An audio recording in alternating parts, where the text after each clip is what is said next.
Shalom, anak-anak sekolah minggu GKJ Kelompok, apa kabar semuanya? Semoga kalian semua di rumah dalam keadaan sehat, semangat, dan sudah bersiap untuk mengikuti ibadah sekolah minggu hari ini. Dan sebelum kita memulai ibadah hari ini, kita perlu mengingat tentang protokol kesehatan di masa pandemi. Halo teman-teman, jangan lupa kalian mematuhi protokol kesehatan ya, yaitu 5M. Yang pertama, memakai masker. Yang kedua, mencuci tangan dengan hand sanitizer atau sabun dan dengan air mengalir. Yang ketiga, menjaga jarak. Yang keempat, mengurangi mobilitas. Yang kelima, menjauhi kerumunan. Ibadah hari ini, mari kita semua yang di rumah juga kita bangkit berdiri. Kita akan menyanyikan pujian dan setelah itu kita akan berdoa lalu mendengarkan firman Tuhan. Yuk kita menyanyi bersama.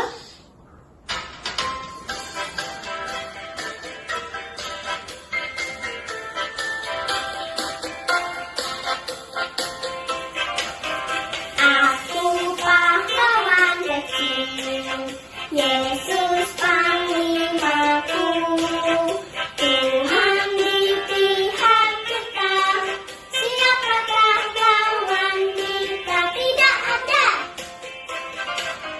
Aku pahlawan kecil, Yesus panglamaku, Tuhan di pihak kita, siapakah lawan kita? Tidak ada.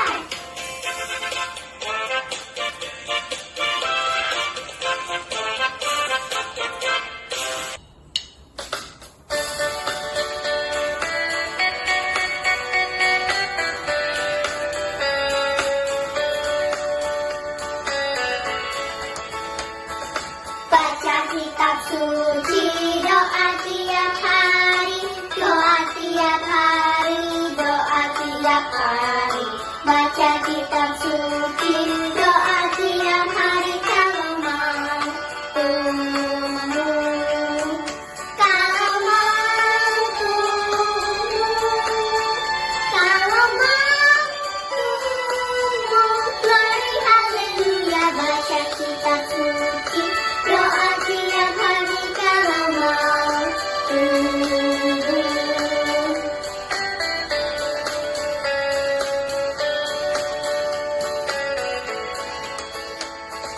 Baca kitab suci, doa tiap hari, doa tiap hari, doa tiap hari. Baca kitab suci, doa tiap hari kalau mampu. Kalau mampu, kalau mampu, glory haleluya. Baca kitab suci, doa tiap hari kalau mampu. Yuk kita sama-sama lipat tangan, tutup mata, kita mau berdoa. Tuhan Yesus yang baik, terima kasih Tuhan untuk hari yang Kau berikan buat kami. Kau sudah memberikan kami kesehatan, kekuatan untuk mengikuti ibadah sekolah minggu hari ini. Tuhan, sebentar kami akan mendengarkan firman-Mu. Kiranya Kau memberkati hamba-Mu yang akan menceritakan isi dari firman-Mu dan memberkati kami anak-anak-Mu yang mendengarkan dari rumah kami masing-masing. Berikan kami hikmat untuk mengerti apa yang Engkau inginkan kami mengerti dari firman-Mu. Di dalam nama-Mu kami ucap syukur dan berdoa. Amin. Anak-anak, kita akan membaca firman Tuhan yang diambil dari kitab Ester, pasalnya 7, ayatnya 1 sampai dengan 6. Kemudian kita lanjutkan dari ayat 9 sampai dengan 10. Demikian firman Tuhan. Datanglah raja dengan Haman untuk dijamu oleh Ester, sang ratu. Pada hari yang kedua itu, sementara minum anggur, bertanyalah pula raja kepada Ester, "Apakah permintaanmu, hai Ratu Ester? Niscaya akan dikabulkan. Dan apakah keinginanmu sampai setengah kerajaan sekalipun akan dipenuhi?" Maka jawab Ester, sang ratu, "Ya Raja, jikalau hamba mendapat kasih raja, dan jikalau baik pada pemandangan raja, karuniakanlah kiranya kepada hamba nyawa hamba atas permintaan hamba, dan bangsa hamba atas keinginan hamba. Karena kami, hamba serta bangsa hamba, telah terjual untuk dipunahkan, dibunuh, dan dibinasakan.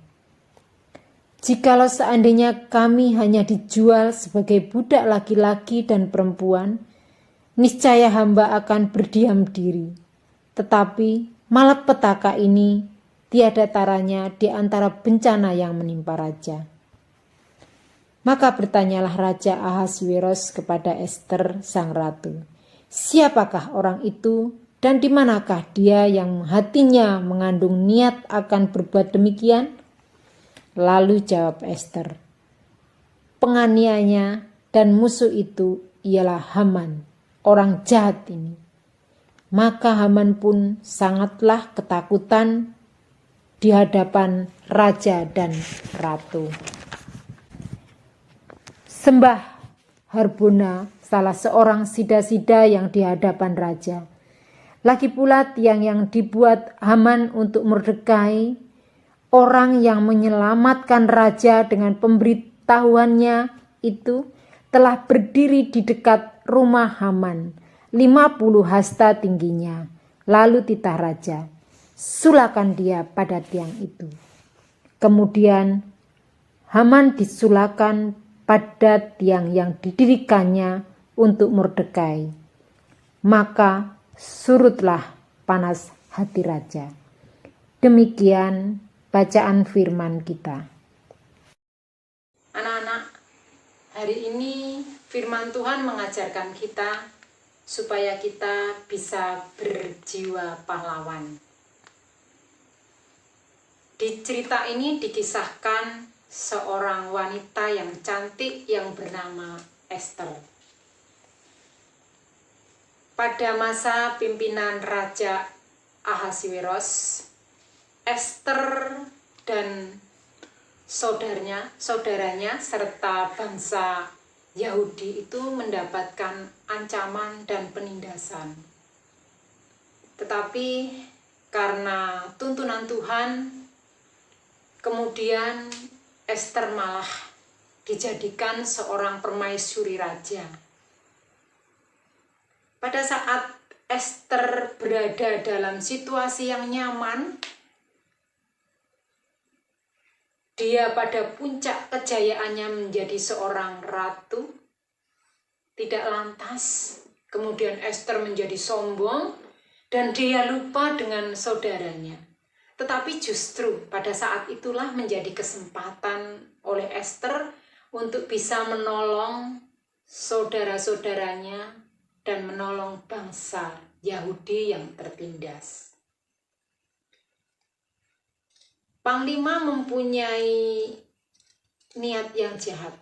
Panglima raja itu bernama Haman. Dia mempunyai niat yang jahat kepada saudara laki-lakinya Ester yang bernama Mordekai. Haman menyiapkan tiang yang sangat tinggi. Dia mempunyai tujuan atau niat jahat untuk bisa membunuh Mordekai dan menggantungnya di tiang yang sudah disiapkan. Ketika Ester mendengar bahwa Mordekai dalam ancaman, kemudian dia menghadap kepada sang raja dengan tujuan dia ingin mengundang raja untuk makan bersama Haman. Dan kemudian Ester ingin menyampaikan sesuatu kepada raja tentang keinginannya. Nah, niat yang disampaikan oleh Ester kepada raja, itu kemudian disetujui oleh raja, dan raja menghadiri undangan makan yang disiapkan oleh Ester.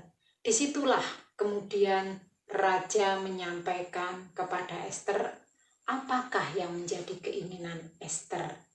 Semuanya akan dipenuhi. Nah, kesempatan yang indah, kesempatan yang baik Ester untuk menyampaikan bahwa bangsanya dan saudaranya Mordekai mendapatkan ancaman dan akan dibunuh. Raja kemudian menanyakan, siapa yang berani membunuh dan mengancam? Kemudian dia menyampaikan bahwa Hamanlah yang akan membunuh bangsa Yahudi, bangsanya Ester, dan juga Mordekai. Nah, disitulah kemudian sang raja marah kepada Haman. Nah, akhirnya tujuan Haman gagal, malah justru yang akan digantung di tiang yang sudah disiapkan oleh Haman sendiri itu untuk menggantung Haman. Nah, inilah jiwa kepahlawanan seorang Ester yang begitu berani memperjuangkan keselamatan saudara-saudaranya. Nah, kalau dalam kehidupan kita, Tuhan menuntut, ya, meminta kepada kita supaya kita bisa berjiwa pahlawan. Contohnya apa, adik-adik? Hal yang sepele, kalau misalnya di sekolah ya, ada temannya nih yang nggak bawa pensil, ketinggalan di rumah, kemudian harus mengerjakan tugasnya guru. Adik-adik punya pensil double, kemudian bisa kita pinjamkan kepada teman kita supaya teman kita itu bisa mengerjakan tugas. Itu artinya menyelamatkan dari apa, adik-adik? Dari tugas, ya, dari tugas yang harusnya tadi kalau nggak dipinjemi nggak bisa mengerjakan tugas. Karena kita menjadi pahlawannya teman kita, akhirnya teman kita juga terselamatkan dari beban tugasnya tadi. Nah, kalau di rumah, contohnya apa, adik-adik? Ketika adik kita masih kecil, ibu repot, adik-adik nggak ada yang nungguin, ya, adiknya nggak ada yang menjaga. Lah, adik-adik harus membantu untuk menjaga adiknya. Itu namanya sudah menjadi penolong. Nah, itulah teladan yang bisa kita contoh dari kehidupan seorang Ester. Jadi pahlawan tidak harus memegang senjata, tetapi melakukan tindakan pertolongan kepada yang membutuhkan. Nah, demikian firman Tuhan yang bisa kita dengarkan dan kita contoh pada hari ini. Kita mau memberikan persembahan, nanti persembahannya bisa dititipkan kepada orang tua dan nanti bisa diserahkan ke guru-guru sekolah minggu terdekat. Kita nyanyikan satu pujian, bersyukur, bersyukur, berilah syukur.